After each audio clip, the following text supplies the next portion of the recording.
So I'm up on the 15th floor, and that is the church, the square, we're going to check out in today's video.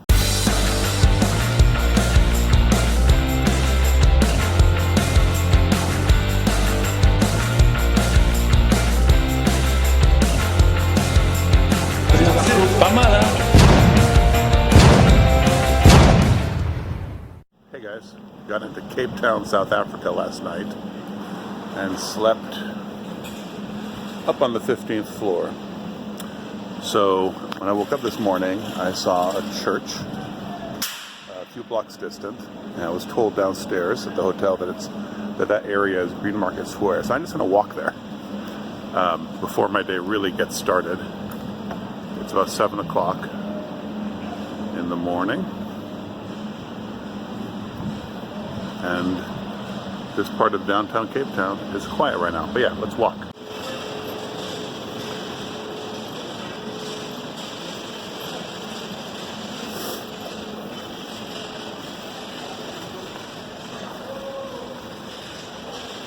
Well, it looks like here on the Saturday morning they are setting up for some sort of farmer's market or artisanal fair. And yeah, there's the church I saw.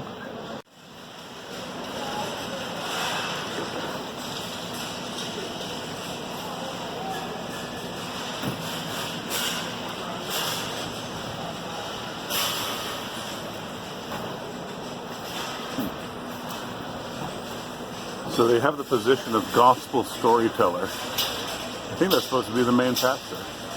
Amusingly, his last name is Story. I'm going to take some time to rant. Yes. Okay. Women and men are equal in God's eyes, so in whose name do men rape? And then there's the name of a memorial victim.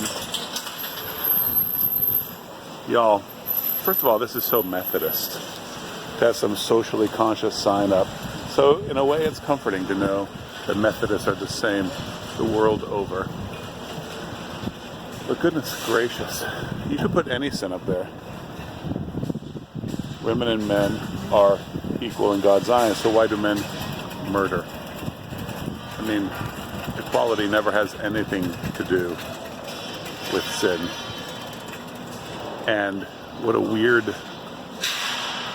I mean, it's this kind of taking toxic masculinity as a thing like for granted.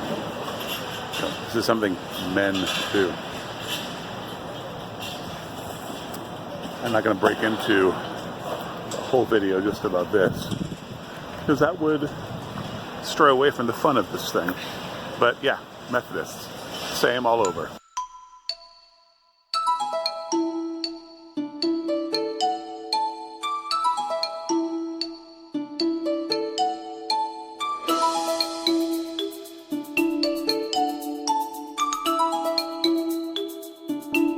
There's a smell in this plaza I can't quite slow down. I will tell you, it's poop. It is poop.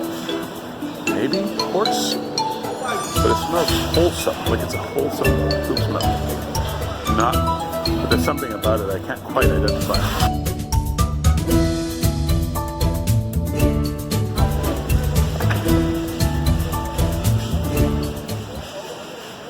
Alright, so too early obviously to do anything with that church, except to make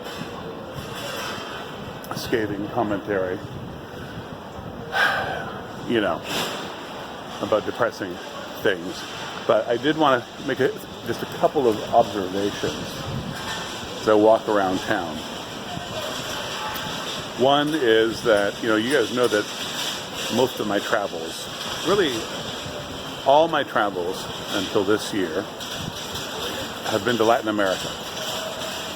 So I went to Spain once, and that was it. Everything else has been in the Americas.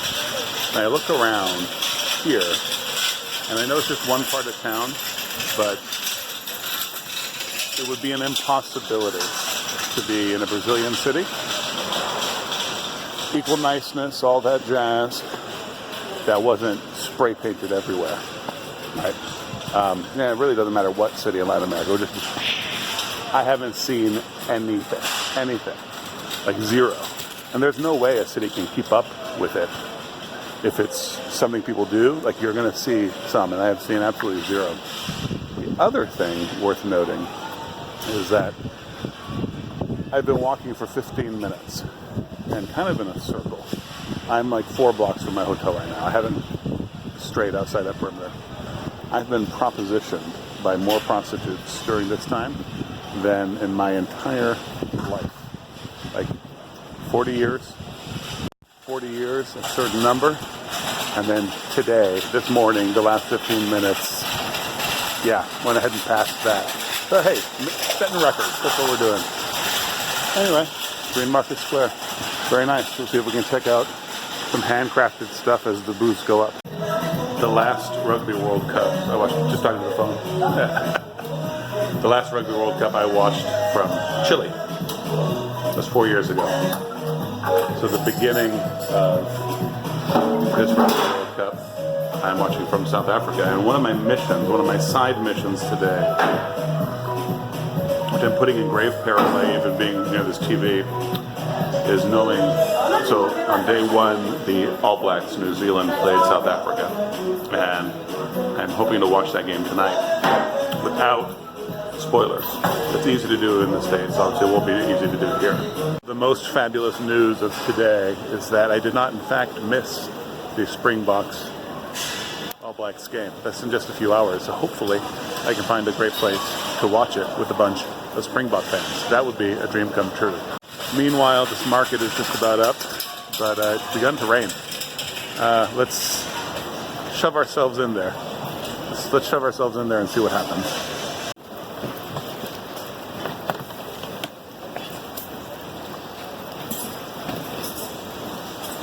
I was told that they are rolling by 8 o'clock. I think the weather must have slowed them down a little today.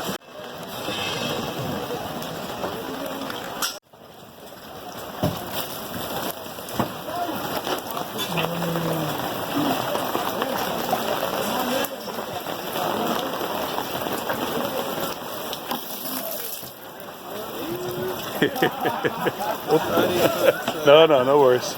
I have something different here. Okay, in my hotel room, and I'll show you some of the swag I got. I got a painting for the wife, which is all wrapped up, and you guys won't be able to see, but I got 3 rugby jerseys, and so my smallest boy probably is missing out. So I need to, at some point, get something for him. The prices I paid for these are clearly not the official licensed ones, but they look pretty sweet, and they were bought in South Africa. So here's a Sharks jersey. This is the team from Durban. And I mean, it looks pretty legit. This is for my little girl. And then for my oldest, a slightly old school with a collar jersey. This looks like the jersey they've been wearing the last few years. And then a Rugby World Cup edition for the middle kid. And it doesn't have an actual picture of a Springbok, so I don't know if this is what it actually looks like. The Springbok normally goes here. The Protea, this flower, always goes here. So I'll show you the difference between these two. Yeah, so here's the normal one, right? The Protea on one side, the Springbok on the other. Now, the reason this happened, the reason there's a Protea and a Springbok, because most of the national teams for South Africa of different sports, they're Proteas, this flower. The Springboks, you can actually see some of this in the movie that Matt Damon is in about the 1995 World Cup, Invictus. You can see some of this in there, but the Springboks were a symbol to a lot of people of the apartheid regime. And rugby historically was most played by whites, and not just whites, but the Afrikaans-speaking whites, the ones of the Boers, right? So there was actually a movement to destroy South African rugby, and or at least to get rid of the name Springboks. The Baka, to many, were a symbol of oppression. And to this day, there are black South African rugby fans who cheer for New Zealand when they come into town.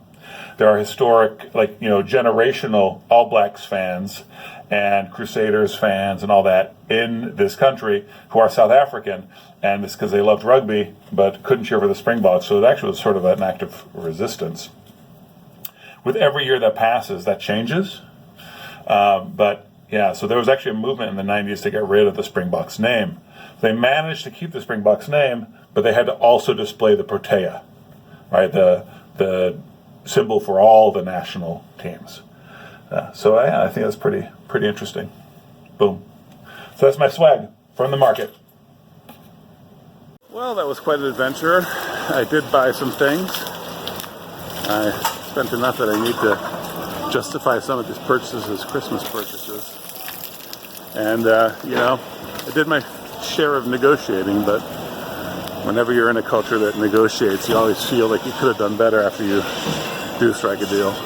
Plus there's that feeling where you feel bad for pushing too much. But yeah, it was a lot of fun, even though, the weather obviously is impacting this thing. All right, well, I hope you guys enjoyed a little glimpse of the square, and the peace of Christ be upon you.